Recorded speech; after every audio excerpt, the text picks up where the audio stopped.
Independence, Missouri, 1909. It was a time of massive industrialization in the United States and wealthy men getting wealthier. One of those men was intent on giving a large portion of his estate to charity, but before he could, he died.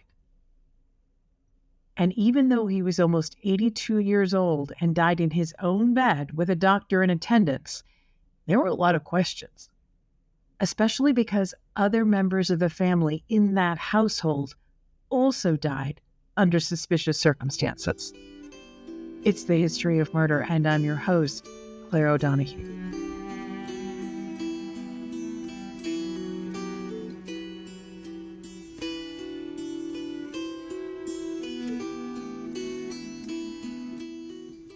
"53-year-old Maggie Swope lived in a pretty spectacular sandstone mansion on Pleasant Street in Independence, Missouri.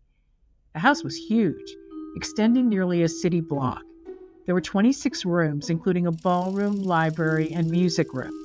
There was even an elevator that could take residents to the third floor.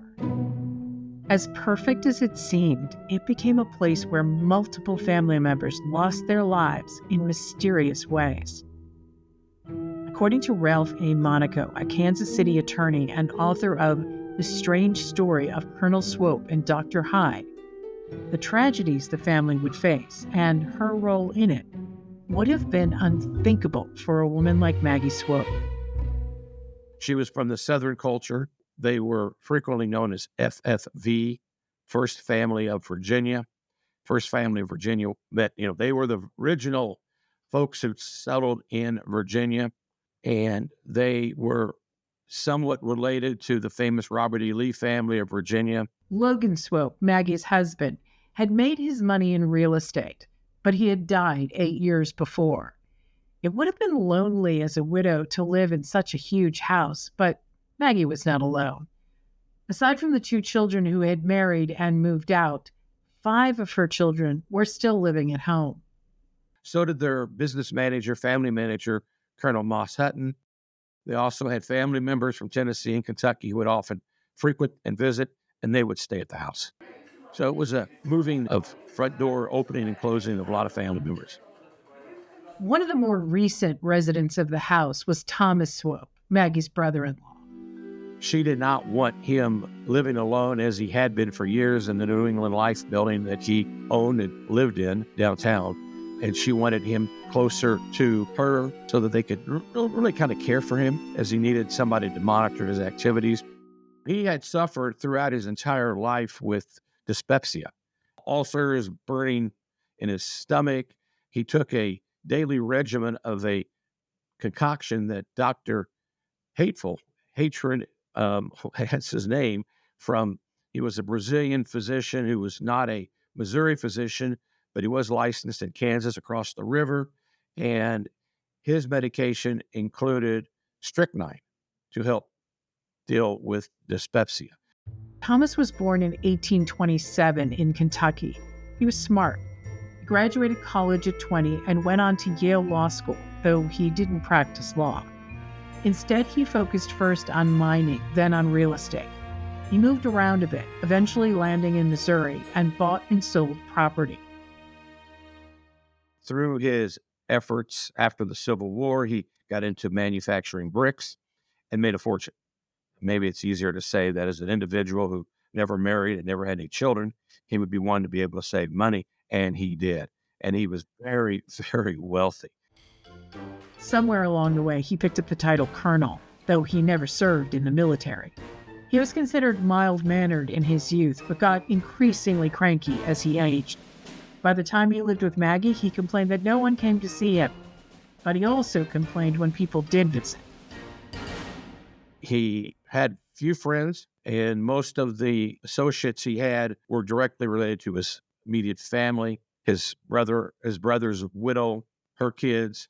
He had a business manager named Sylvester Spangler that helped him at his office downtown Kansas City. And then the Swope family had their cousin Moss Hutton, who was also very much a part of Colonel Swope's life. But that was really it. He was hard to get along with, and he was set in his ways. One habit he picked up along the way was drinking. And like most things in Thomas's life, he went all in. In his later years, it's unquestionable that he was a pronounced alcoholic. He drank whiskey. In fact, the old lore was that every morning when he went to his office in the New England Life building in Kansas City, he would go to the local tavern down below and order 2 shots of whiskey because they were 2 bits a shot, and it was happy hour. So every day he would get 2 shots. Now, when we think of a shot of whiskey, we think of a little shot like this. No, these were 10 cups. So by noon, he was pretty much corned, as they would say in the euphemism of the 19th century. He was drunk. So if you want to do business with Swope, you better reach him in the morning before he was passed out on his couch. Despite the drinking, Thomas was even more successful than his brother. His assets were valued at $3.6 million, about $123 million now. He had made his fortune during what we call the Gilded Age. It was a period of rapid change in the U.S., from a primarily agricultural economy to an industrial one. The term Gilded Age was first coined by Mark Twain as a way of describing the glittery covering of a corrupt system that included vast income inequality. Like other men of his day, Carnegie, Rockefeller, Vanderbilt, having made his fortune, Thomas spent his final years focused on giving back. He became really singularly the philanthropist of Kansas City. Kansas City has an area called Hospital Hill. All that land that is now Hospital Hill, Truman Hospital, Children's Mercy Hospital, all those area hospitals where UMKC students in med school attend school are all properties given by Swope. In 1893, when there was an attempt to beautify Kansas City with more parks, Thomas opposed the plan, fearing it might lead to more taxes for his vacant lots. An editorial in the Kansas City Star called him someone who was, quote, evading taxes, fighting progress, and getting rich, unquote. Thomas responded with a gift. In 1896, Swope gave to the city of Kansas City, I believe it's the 3rd largest city park in the United States, commonly referred to and named Swope Park. It's about 1,800 acres of land that he donated to the city for a park. On the day it opened, free trains departed from central Kansas City to the park. By 10 a.m., just one line was reported to have carried 4,000 people. While the crowd filled the park and politicians gave speeches, Thomas wandered the celebration anonymously. When he was spotted, he was too shy to give a speech. He wrote down his words and handed them to a reporter. I have often heard it said that gratitude is a scarce article in this world, but from this time on, I shall reject and ignore that pessimistic sentiment. Thomas became an almost obsessive philanthropist. He donated money to his alma mater, Central College. He gave to the YMCA and the YWCA. He donated land and money to an organization that helped the city's poor. He gave to the Humane Society, the Women's Christian Organization, and many others. But his most personal generosity was in his will. Probably for the last 6 to 9 months of Swope's life, his singular job was stressing over what he was going to do with his estate. But he carried his will with him everywhere he went because he was fretting over what he's going to do. He didn't want to give it to the lawyers. He thought they would divide it all up. He didn't want to give it to the real estate moguls because they would huckster it all off. He made individual bequests. To a sister in Kentucky, to a couple other relatives in Tennessee. There were one of the cousins received a life estate of $50 a month for life. So there were multiple specific bequests, like Moss Hutton, $2,500. $2,500 to Spangler, his business manager. He had 9 nieces and nephews, 7 of which were Maggie's children. His intention was to leave them a set amount. Maggie's children would each receive $200,000, about $7 million today, except for one niece, Frances, who would receive less, $135,000 or $4.7 million. So once all of those specific bequests are paid, then the residue and remainder of the estate is then distributed to these 9 residuary beneficiaries. The 9 residuary beneficiaries were his nieces and nephews. Aside from what they would individually inherit, they would each get a portion of a fund of $1.4 million, about $48 million now. There was a catch.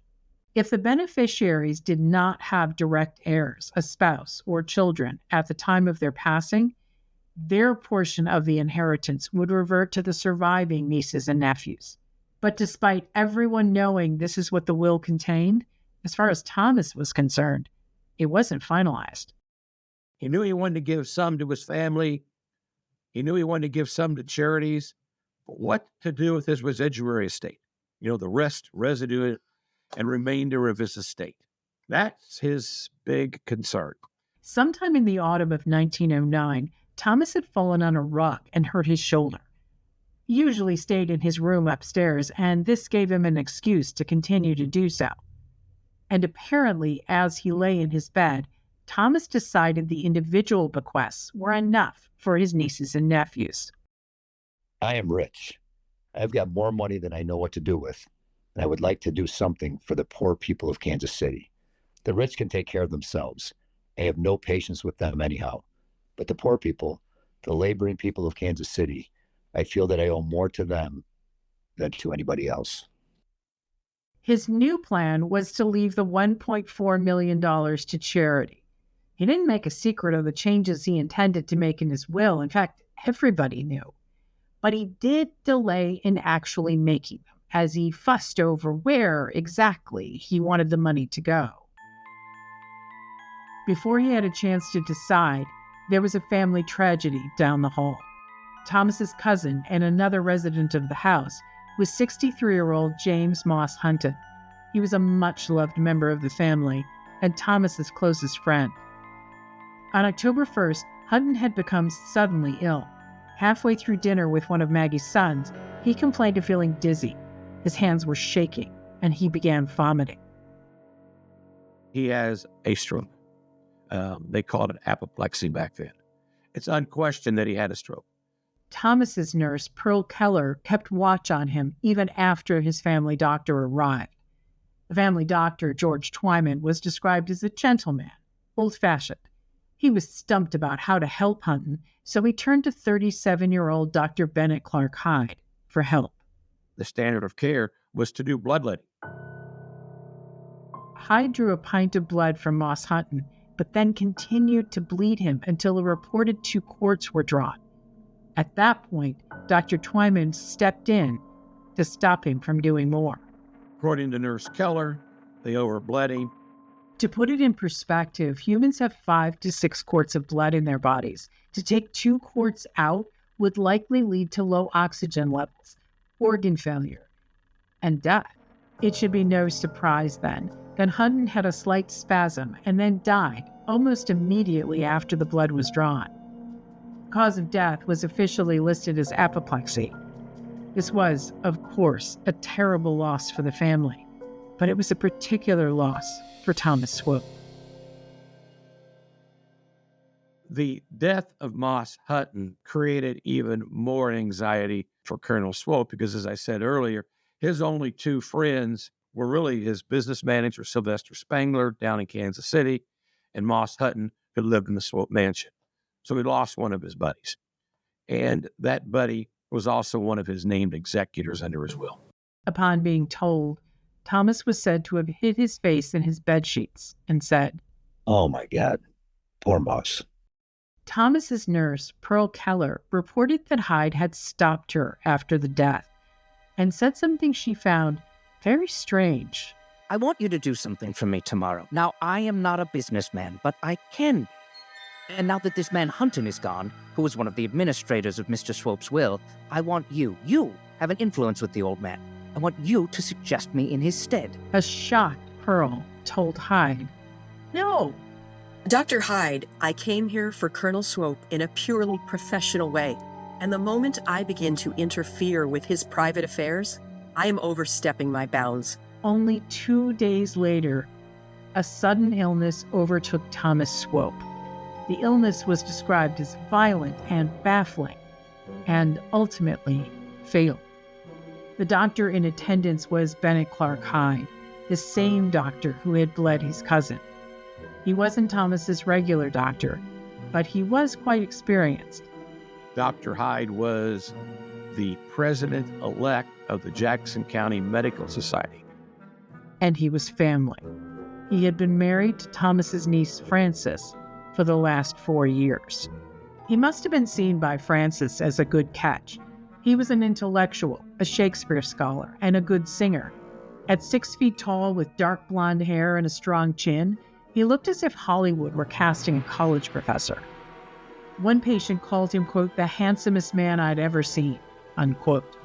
He was handsome, singularly a very handsome, articulate man, made a great first impression, could spin a web that no spider ever knew.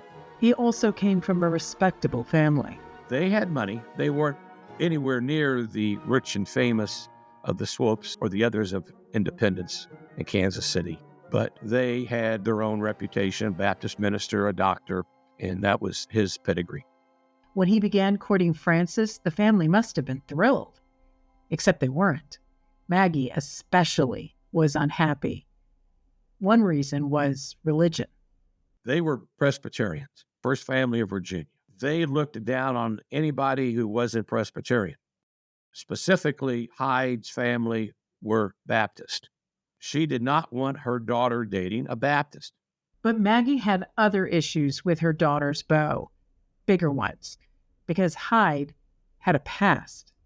There were countless demons in Hyde's history. John Paxton, Swope family attorney in Independence, had discovered that Hyde had been fleecing older women, widows who had money. He would date them. He would lead them into the false sense of marriage, and then he would take their money, and then he would break off their relationships. This was obviously very disconcerting to Maggie, and it should be. A divorcee named Sarah Frank said that Hyde had courted her, promised to marry her, and borrowed $2,200 from her, about $79,000 now, and then essentially ghosted her. Another woman made the same claim, though she said he took the equivalent of $143,000 from her. And that was just the beginning. In 1897, Hyde had been the Kansas City police surgeon, instructed to look after the medical needs of anyone in custody. A black woman named Annie Clements had been detained because she had reportedly taken morphine. With a guard holding her down, Hyde apparently poured mustard oil into her vagina. Then he shouted at her. Danny, get up and get out of here and don't come back no more. To be clear, there's never been any suggestion that pouring mustard oil anywhere would have an effect on morphine ingestion. The only thing it would do was burn, causing Annie intense pain. Once it got out, there were protests from church officials and leaders in the black community. Hyde was quickly charged with cruelty and fired from his post. A few years before that, he was charged with being the leader in a grave robbing ring when he was an anatomy professor at University Medical College. He had hired 2 young black men to rob St. Mary's Catholic Cemetery here in Kansas City. And while they were in the act of digging up a recently buried soul, they turned on Dr. Hyde and said, he did it. He hired us to do it. And of course, Dr. Hyde denied that he was involved. Nonetheless, Hyde said that they needed cadavers to do proper autopsies because back then they didn't have cadavers to do autopsies, not like today. Though the charges were dropped, they made the papers. Maggie was not letting her eldest daughter marry such a man. She was mortified. She was opposed to it, put her foot down and says, you are not marrying him. You're not dating that man. And Thomas was apparently in agreement. However, Frances was just as stubborn. In June of 1905, she and Hyde eloped. A Kansas City Star headline the day after says, quote, a wedding in Fayetteville, Arkansas proves a surprise to the bride's mother, unquote. There was for a time no communication between Frances and her mother and uncle. Eventually, as time evolved, Maggie took her daughter back in. They accepted Dr. Hyde into the family. Whereupon, once Maggie ratified the relationship, Colonel Swope did as well. He bought a house for Frances and her new husband in Kansas City, furnished it with $10,000 of furnishings. Can you imagine? You're talking maybe $200,000 or $300,000 of value today, if not more. So they lived high on the hog. And that position Hyde held as the president of the Jackson County Medical Society, that was probably helped by the donations that Thomas had made to them. And just as Hyde had benefited from Thomas's generosity, his wife would now benefit from Thomas's estate. Though her lesser individual inheritance was likely because of the house and furnishings they'd received, Frances still had a lot to gain. When the will was read, it was confirmed that Thomas had never changed it. The $1.4 million was not going to charity. It would be divided between the 9 nieces and nephews. Along with the individual bequests, they stood to inherit nearly $156,000 apiece, the equivalent of just over $5.5 million. Unless, of course, one of them died. Then their share would be divided by the others. Just a month later, there was another tragedy at the family mansion. There was a typhoid outbreak in Independence, Missouri. Not all of Independence, just one house. But what was singular is the typhoid only broke out in the Swope mansion, nowhere else in Independence. The epidemic became so pervasive inside the Swope mansion that Dr. Hyde contacted the Scarrett nursing community again, the nursing school, and Nurse Keller came back. So did several other nurses from the Scarrett nursing school, and they became 24 round-the-clock nursing care for the Swope family members who were afflicted with typhoid. One daughter had been given an injection that caused her arm to swell up and made her symptoms worse. The doctor in attendance, Bennett Hyde, had told the nurses to give another daughter a pill to help with her fever, but the nurses threw it out. Family matriarch, Maggie Swope, did take medication that was given to her. Fortunately, Maggie apparently had vomited so quickly that the pill came out, and Nurse Keller, drawing a parallel line between what she observed with Colonel Swope, she actually put it in a bag and saved it. Nurse Keller, who had left the family's employ after Thomas's death, was so outraged by the treatment, she told the other nurses she intended to mutiny. Girls, just one more thing has got to happen, and I will not be here. I will not be here and see these people murdered. Pearl Keller hadn't just whispered with the other nurses. She and the others had gone to the family doctor, George Twyman. Either Hyde goes or we do. That's what they were reported to have said. Now, by 1909, medicine had reached a certain level that typhoid was not always a death sentence. It was high mortality rate in the 1850s when Swope first came to Kansas City. But by 1909, they had medication that could treat it. But it was fatal inside the Swope mansion. 8 people had gotten ill from typhoid, but none more seriously than Chrisman Swope, Maggie's son and Frances's brother. Chrisman was only 31 when he died, within days of getting the illness. The third death in the family in 2 months. Chrisman was unmarried, without children. His portion of the estate would be divided among the others. And that wasn't all. Typhoid is spread through food or water that's contaminated, so a pathologist came to the house and checked the water supply. It was fine.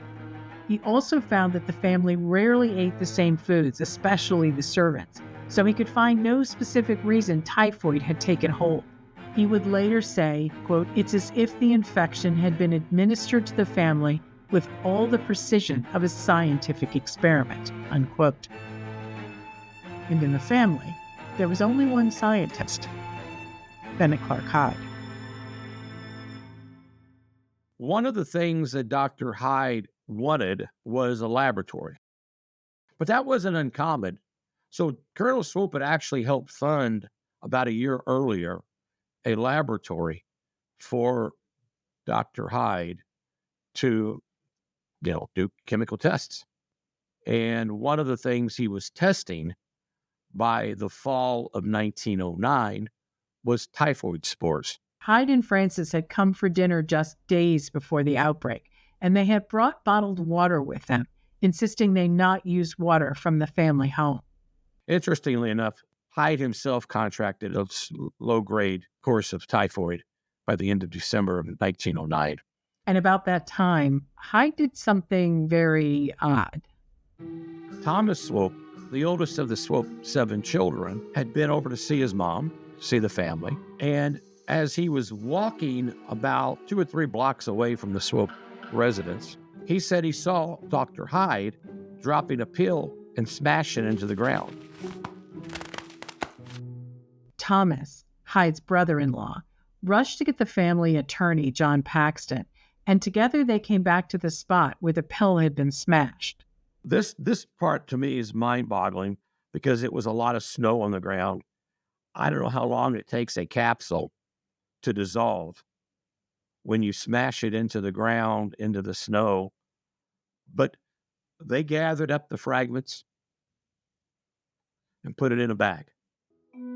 Maggie, never a fan of Hyde, was more than a little suspicious that he was now responsible for 3 deaths and 7 attempted murders. She and Francis were once again not on speaking terms because of Bennett Clark Hyde. This time, Maggie was not looking to welcome either back into the fold. Instead, she sent word to Chicago to Dr. Ludwig Hechtoin that she would pay him to conduct autopsies on Chrisman and Thomas. Dr. Hechtoin, the leading pathologist in the country, who had written the learned treatise on the proper way to perform autopsies. You never conduct an autopsy at night. You only conduct an autopsy during the day. You never do an autopsy on a frozen cadaver. You never thaw out a frozen cadaver with water. You let them naturally thaw out. Those are just a few of the rules of the practice of proper pathology on a dead body. Dr. Hechtoin came to Kansas City and set up a temporary morgue in Ott's funeral home so he could do an autopsy on Chrisman. Dr. Hechtoin does the autopsy, but under the dim lighting of the basement of the funeral. They dig him up and they carve into him while he's frozen. Then they come back about a week, 10 days later, and here they dig up Colonel Swope in the dark at night on a frozen cadaver, pouring buckets of water into his stomach. Even during the autopsy, when they take off the top of his head, crystals break out because it's all ice. You got ice cubes in the crystals of the brain, and ship those all back to Chicago for testing. And lo and behold, they determined that it was by poisoning that Colonel Swope died, that William Chrisman was poisoned, that they attempted the murder of Margaret Swope by poison, that the little capsules found on the streets of Independence were filled with cyanide poisoning. A coroner's finding was held, and the coroner's jury ruled that there was murder at whose hands they could not say. But everyone knew, or thought they knew, who was guilty. By March of 1910, 11 indictments were handed down against Hyde: first-degree murder in the cases of Chrisman and Thomas, manslaughter in the case of Moss Hunton, and 8 charges of using typhoid germs to poison people, the 7 who recovered, and Chrisman. The prosecution, like the autopsies, was paid for by Hyde's own mother-in-law, Maggie Swope. It was much more common in the 19th and early 20th century because they didn't have as many prosecutors. Even though Jackson County had a few prosecutors, they did not have the number of prosecutors that we have today. And these were elected positions for a 2-year term. So there was a turnover in the prosecutor's office. And there was concern that maybe the prosecutor wasn't a gifted attorney, but was rather a political electee, and that didn't have the capacity to really prosecute a case. Maggie had hired James A. Reed to prosecute. The defense would be Frank Walsh. In 1899, Frank Walsh had defended Jesse James Jr., the son of the bandit Jesse James, for train robbery. Guess who prosecuted Jesse Jr.? James A. Reed. They had defended and fought against each other in civil matters. So they were no strangers in the courtroom, and they were no strangers together as political enemies. They were in for a case that seemed certain, but it wasn't as simple as that. The case was delayed by 2 days. They were going to start on Saturday, but they started on Monday because one of the key prosecution witnesses, George Twyman, died. And guess what he died of? Apoplexy. There's no evidence, nor was there any suspicion that Hyde was involved in that death. But it was another thing to gossip about as the trial got underway. And since it was about one of the leading families in Kansas City, it was one of the most publicized murder trials of the early 20th century. While he had been indicted for several murders and attempted murders, this trial focused on one case, the death of Thomas Swope. The prosecution knew it was his death that had the city clamoring for justice. When Swope died, they had a large funeral service for the good Colonel. One of the buildings that he had given to the city was actually the Kansas City Library that's still downtown. It's not the library any longer. And they laid his body for people to come and view, and his body was on display like in the rotunda of the Capitol. He was on display where thousands upon thousands of mourners came by grieving because he meant so much to the city. For the prosecution, not only was the motive in Thomas's death clear, but the means was as well. They had evidence that Hyde had obtained a deadly poison. He had ordered cyanide from the pharmacy in Kansas City, and the cyanide that he ordered from Brereton Pharmacy was in capsule forms. Capsules. Hugo Brereton actually calls Dr. Hyde and said, "Why are you ordering this much cyanide?" Dr. Hyde said, "I'm trying to kill," first he says, "cockroaches." Then the story goes, "No, to kill dogs, stray dogs that are causing trouble." Hyde's explanation seemed absurd. Would anyone use capsules of poisons on cockroaches or even dogs? But there was a problem with the evidence. Brereton's pharmacy burns down on December 20th, 1909. All the records of Brereton Pharmacy, all of the orders of Dr. Hyde may have gone up in smoke. A break for the defense? No. For some ungodly reason, faked of hands of the heaven of Providence himself, I suppose, Hugo Brereton had kept his day book of Dr. Hyde's orders in a safe, a fireproof safe. So those records were not destroyed in the conflagration. They were still there, and they were admitted into evidence. Also in evidence was the testimony of Pearl Keller. According to Nurse Keller, Hyde and Francis had spent the night before Thomas's death in the Swope household. In the morning, Pearl reported to them and the rest of the family that Thomas appeared a bit better when she brought him his breakfast. According to Pearl, Hyde insisted on giving him some digestive medicine he had. He and Pearl went to Thomas's room, but Thomas declined the pill. He took it a little later at 8:30 a.m. Maggie would testify that Pearl's version was correct. She had been in the breakfast room and heard Hyde insist on giving Thomas some medicine, and then he and Pearl had left the room. Hyde's story was very different. He hadn't insisted on anything, nor had he even stepped inside the old man's room that morning. He had given some pills to Pearl the night before, and he didn't know when Thomas had taken one, if he had. And Frances testified on Hyde's behalf. She said her mother, Maggie, wasn't even there when Pearl reported on Thomas's health, so she couldn't confirm Pearl's version. Pearl would testify that within 20 minutes of taking the pill, Thomas began convulsing. He had a most peculiar look on his face. She ran into the hall, and seeing Frances, she called out for help. Frances sent her younger sisters to get Hyde. Pearl went back into the room and heard Thomas say, "Oh my God, I wish I were dead. I wish I hadn't taken that medicine." Hyde would later say that he arrived in the room to hear the last words. Thomas, he said, did say, "Oh my God, I wish I were dead." But he never uttered the last sentence, the one about the medicine. The only person who could break the tie was Chrisman. He had reportedly heard the commotion from his room across the hall and had come over to find out what was wrong. Of course, by the time these statements were in contention at the trial, Crispin was dead. Pearl's testimony continued. She said that Hyde told her that Thomas was likely dying of apoplexy, the same illness that only 48 hours earlier had killed his cousin. An odd thing, thought Pearl, because of course, a stroke isn't contagious. Hyde must have seen Pearl's doubt because he commented on it at the time. It's probably brought on by the shock of his dear friend's death. Thomas's convulsions went on for 8 minutes, and then, for a moment, it appeared he might recover.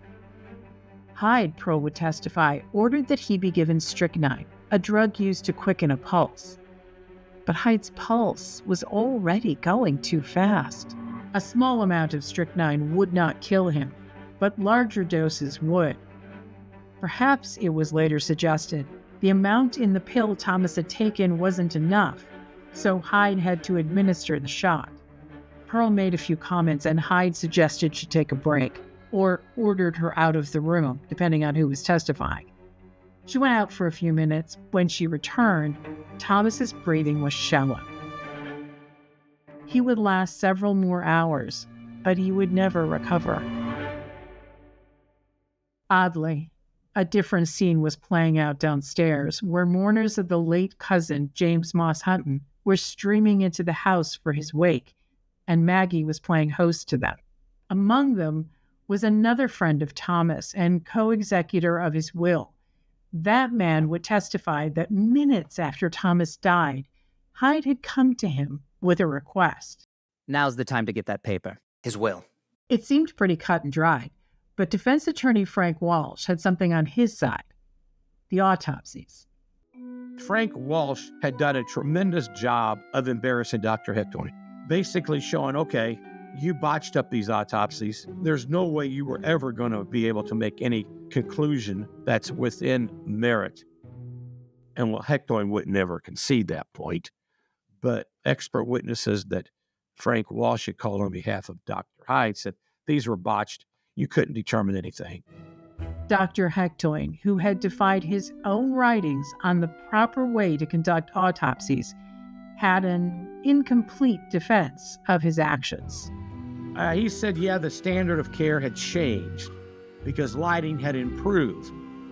The conditions, back when I wrote this 10 years ago, electricity wasn't as sound as it is today. And there's some truth to that, right? There is some truth.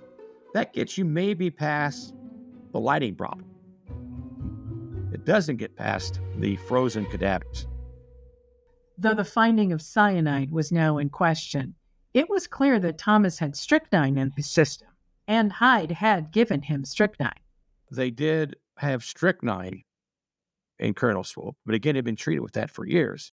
Hyde wasn't on trial for Crispin or Moss Hutton's deaths, but the prosecution presented evidence against him about those cases. So the defense did their best to poke holes. Dr. Hyde and Francis would go out to the Swope mansion, on Sundays and visit and have dinners, and would always remind the family, drink bottled water. And the reason they insisted on drinking bottled water, this is Dr. Hyde's recommendation to the Swope family, is the Coppinger family, who had been their servants for years, their privy was being cleaned out. The lines were being moved because it was draining into the water system of the Swope mansion. And Hyde thought it was contaminating the water system in the Swope mansion. So he said, while they're cleaning out the water system and moving the privy from the Coppinger family cabin, drink bottled water. That's an important component to this typhoid epidemic as we get into it. No one questioned that Hyde had told them to drink bottled water. They didn't, but he told them to. The bottled water, which had seemed evidence of Hyde's guilt, was now being used to bolster his claims of innocence. Why would he tell people to drink bottled water if he's going to contaminate their cistern with typhoid? And one of the prosecution's witnesses did admit, who was an expert, Dr. Hill, and said, yeah, I never really did treat the water source in the cistern for typhoid. Well, why not? If you think that's where the source is, why didn't you test it? So there were some weaknesses in the typhoid being caused by Hyde. And the 2 quarts of Moss Hutton's blood that Hyde had taken on the night he died? The problem with the weighing of the blood was they were using we won't call it really a bucket, but like a bowl to drop for the holding the elbow up, having the blood drip into this bowl. And in that process, there was also water accumulated. So we don't know how much the water weighed versus how much the blood weighed. They never really weighed that specifically. They could have bled him. Anything they could have done, whatever the standard of care was then, he was not going to survive. And frankly, it's probably unlikely he would have survived the massive stroke that he had even today. The trial lasted 6.5 weeks, but it only took 2 days for the jury to find Hyde guilty of the murder of Thomas Swope. He was sentenced to life. His reaction was calm. This case is not closed. My wife, Frances, will not forsake me. Frances will know what to do. And she did. Using money she inherited from Thomas, Frances financed an appeal. The case went all the way to the Missouri Supreme Court. Hyde's lawyers argued that evidence about Chrisman or Moss Hunton or the typhoid outbreak should not have been presented at trial, as the case was only focused on the death of Thomas Swope. So the Supreme Court said, yeah, you got all these other stories, and it's a little suspect whether they were even relevant to the murder of Colonel Swope. So the Missouri Supreme Court says, we're going to kick this case back. You're going to have to retry this case. And they did. That was in 1911. The Supreme Court reversed. 1912, it goes back. The jury is impaneled. The case is submitted to the jury. One of the jurors was conflicted. He had just gotten married, escaped to the transom, which is that window above the door of the jury room, and was gone. The newspaper account said that he went mad, probably just want to go back and have his honeymoon. I don't know. The judge declared a mistrial. Let's do round 3. The third trial ended in a hung jury. 9 voted for acquittal, 3 for conviction. Maggie had spent about $500,000, according to some sources, on trying to pin the tail on the donkey's ass of her son-in-law. She was unable to get him convicted, and she had spent a large amount of the fortune of the Swope family. And by 1917, when the case came back up, the prosecutor did not move forward with the prosecution. Hyde was a free man. The money that had meant so much to him had largely been spent defending him. In today's money, Frances had spent about $7 million of her $11 million inheritance on his defense. Frances and Hyde had 3 children born during the trials. One died when he was only 4 hours old. After his final trial ended, Hyde and Frances and their children lived in the house Thomas Swope had bought for them. But they did not go back to their old life. Though the law had not found him guilty, society had. He did have no ability to practice medicine. He had grown melancholy, despondent, depressed. Hyde's reputation was in shatters, and his medical practice had disappeared. His temper, though, was flourishing. He wrote a letter to a fellow doctor at Jackson County Medical Society berating the man. Hyde was expelled from the society he had once, with Thomas's help, been president of. He and Frances were living on the remainder of her money, and Hyde grew increasingly frustrated by his dependence and his reputation in society. They divorced in 1920. Frances cited cruelty and violence as the reason. Back then, to get a divorce, you had to have cause. And one of them, is adultery. Well, that 8th commandment he didn't violate. Another was abandonment or habitual drunkenness. They didn't have those. So they had to have one of the statutory elements. And do I believe it? He could have been abusive? Absolutely. I mean, there was a record of him being abusive to patients. We know how he abused financially women that he dated before he married Frances. We know that he helped pay for digging up dead people to do autopsies. So, yeah, I believe it's possible. Despite all the evidence presented in his trials and Hyde's behavior afterward, Frances did say during the divorce proceedings that she still believed in his innocence. Hyde filed both libel and slander suits against William Rockhill Nelson, the owner and publisher of the Kansas City Star newspaper, for having suggested that he had committed murder and attempted murder against members of the Swope family. The suits were unsuccessful, but the question remained, did he? I don't know. I mean, I'm really torn. Sometimes I read it and think, my God, there's too many coincidences. You know, it's when there's smoke, there's fire. Do I have a legal opinion beyond a reasonable doubt? Yes. A legal opinion beyond a reasonable doubt would never be convicted. If you're going to prove that there's a murder, you got to connect the dots. You've got to show that the poison is what caused the death. And you got to show that the poison was administered by the good doctor. That they couldn't prove that that was a pill that Dr. Hyde gave to Nurse Keller that she gave to him is what caused his death. In a civil setting, if they had sued Dr. Hyde for wrongful death, where the preponderance of the evidence test, 50% or more, is the standard of proof, yes, they could probably have found Hyde culpable for the civil deaths of Colonel Swope, William Crispin Swope, personal injury claims of Margaret and the other Swope families. But beyond a reasonable doubt, no, not legally. Years later, Hyde was interviewed by the Kansas City Star. Don't pity me. Whatever you do, do not pity me. I have never pitied myself. I have been crucified, yes. I have suffered as no man has ever suffered, but I only ask for justice. Simple justice. Hyde returned to his hometown of Lexington, Missouri, and spent time as a truck driver and mechanic.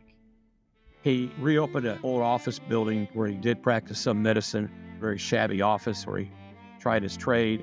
I don't know who went to him. He died in 1934 at the age of 62 from a cerebral hemorrhage. Neither his former wife nor his grown children attended the funeral.